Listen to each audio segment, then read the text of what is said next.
Welcome everyone to a little bit of light awaiting Moshiach. I'd like to share with you how the Rambam Maimonides discusses what the era of Mashiach will be like.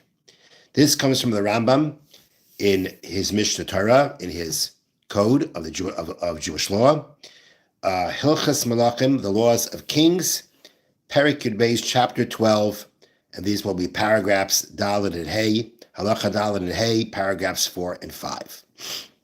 So Rambam writes, the only reason the sages and the prophets desired the era of Mashiach, not so that the Jewish people will rule over the world, and not because they will rule over the non-Jews, and not so that they be exalted by the nations of the world, and not in order to eat, drink, and rejoice. Only so that they'll be free to study the Torah and its wisdom. They will have no pressure or disturbances, so that they'll merit the life of the world to come. As the Rambam says, we already previously discussed. And during that period, there will not be famine, nor war, no jealousy, or competition. Because good will flow freely. And all delights will be freely available like dust. And the world will be involved only to know God. And therefore the Jewish people will be great sages.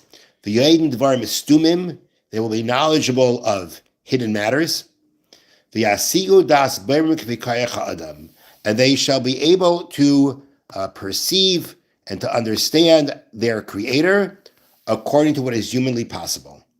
Shenemar, as the pasuk states, this is a verse from the book of Yeshaya, Isaiah. The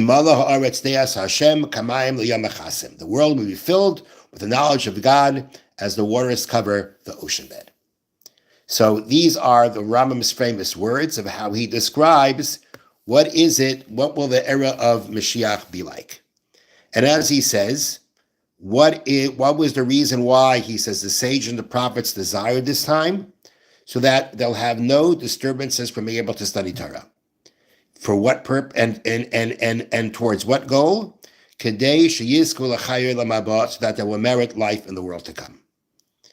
Now, we understand that even before Mashiach comes, what we do in the service of God is going to bring us to life in the world to come. But we have our disturbances in regarding to that. And when Mashiach comes, we won't have the disturbances. We won't have disturbances, which the Rambam focuses primarily on the study of Torah. There'll be no disturbances. We'll be able to study Torah freely so that we should be able to merit the world to come. There is a question that has to be asked. And I'm going to leave you today with that question. We'll discuss the answer next time we meet. But the question is like this. We understand that a person merits Olam Haba, the afterlife, the world to come, because of their service to God, and through their struggling in the service of God, that makes a difference how much of the world to come they'll be rewarded with. First of all, there has to be bechira, free will, to be able to choose between good and bad. And the harder it is to make the right choice, the more reward we get. That is something that our sages tell us in many, many places. So the more we struggle, the more reward we get. Now, the Rambam is describing a period of time that doesn't sound there'll be much struggling. I mean, that's what he says. When it comes at least to studying Torah, we'll be free. There'll be nothing to disturb us. And then he adds, there'll be no famine, no war, no jealousy, no competition. Goodness will flow freely. The world will just be involved in knowing God. Sounds like things will be going pretty smooth, pretty undisturbed, as he says, for the study of Torah. And this is the period that the sages and the prophets desire so that they'll merit life in the world to come. But if you don't have the challenges, if everything seems to be going easy and smooth, then your Olam Haba will be decreased.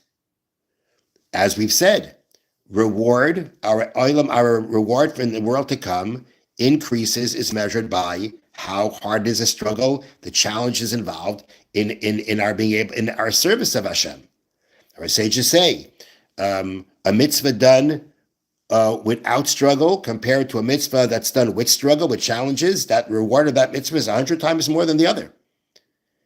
So here the Rambam says that the sages, the prophets, they desire the era of Mashiach, because they'll be able to study Torah freely without any disturbance, so that they shall merit the world to come. But it seems like in that period of time, they'll be meriting less of the world to come, less of the reward to world to come, because everything will be easy without any challenges. So how are we to understand what this means, that the desire for the era of Mashiach is because we'll be free to study Torah, there'll be no disturbances, our lives will be peaceful, goodness will flow, and that all sounds great. And it sounds great to be able to study Torah freely without any kind of disturbances. But as the Rambam says, it's in order to merit life in the world to come. But it would seem that without the disturbances and the challenges, there'll be less of the meriting of the reward to world to come in that period of time than there is now. So what does it mean? They desire that period of time to be free to study Torah in order to merit life in the world to come. That's the question. And that's the question we're gonna end this session with. And God willing, we'll get to the answer next week. Thank you for listening. Wishing you all a wonderful Shabbos.